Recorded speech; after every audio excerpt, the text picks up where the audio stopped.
समिति साहब पंचायत समिति साहब अरविंद जी की तरफ से 100 रुपये के पुरस्कार पंचायत समिति के तो बातें बोल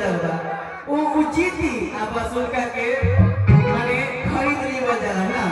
5 लाख 10 लाख देके आप खरीद ली वजह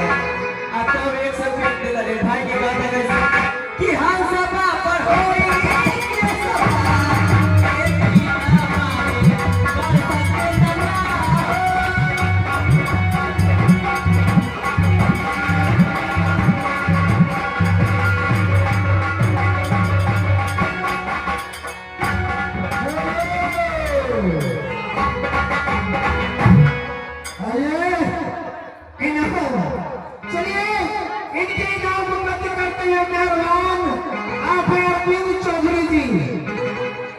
कमिश्नर साहब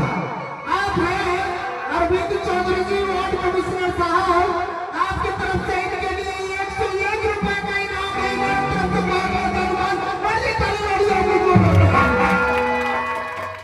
और एक इनाम और आ गया ये हमारे माननीय महेंद्र पासवान जी जो हमारे मौजूद साहब हैं महेंद्र बाबू उनका तरफ से भी 100 रुपए का इनाम है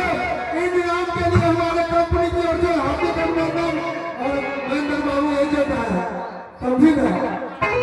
महेंद्र बाबू की तरफ से कितना इनाम है 500 एक के सही को सवाल के तरफ रिटर्न करना है देखिए ये सच्चाई बात